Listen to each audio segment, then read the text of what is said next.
କେଉଁ ଫୁଲ ଧାରଣ କରି ଯାତ୍ରା କଲେ କ'ଣ ହୁଏ? ଯାତ୍ରା କାଳରେ ଦେବୀଙ୍କ ପୂଜା ଫୁଲଟିକୁ ଛାତି ପକେଟରେ ରଖି ଯାତ୍ରା କଲେ ଶୁଭ ହୁଏ। ରବିବାରରେ ଜବା କୁସୁମ ବା ଗୋଲାପ ଫୁଲ, ସୋମବାର ଧଳା ଫୁଲ, ମଙ୍ଗଳବାର ମନ୍ଦାର ବା ପଦ୍ମ ଫୁଲ, ବୁଧବାର ମିଶାମିଶି ଫୁଲ, ଗୁରୁବାର ଚମ୍ପା ବା କନିଅର ଫୁଲ, ଶୁକ୍ରବାର ଧଳା ଫୁଲ, ଶନିବାର କଳା ଅପରାଜିତା ଫୁଲ ପକେଟରେ ଧାରଣ କରି ଯାତ୍ରା କଲେ ଶୁଭ ହୁଏ।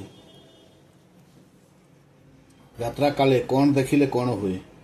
ଯାତ୍ରା କାଳେ ଶୂନ୍ୟ କଳସୀ ବା ବାଲ୍ଟି ଧରି ଜଳ ଆଣିବାକୁ ଯାଉଥିବା ବା ଜଳ ଆଣୁଥିବା ଅତ୍ୟନ୍ତ ଶୁଭ ଅଟେ।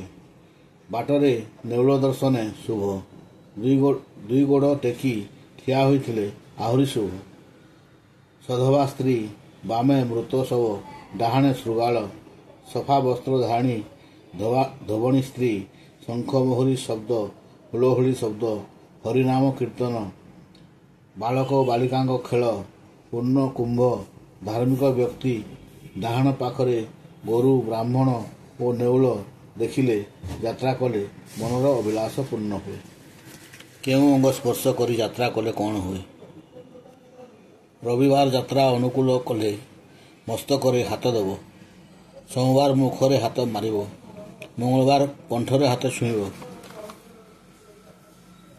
ବୁଧବାର ପେଟରେ ହାତ ଛୁଆଁଇବ।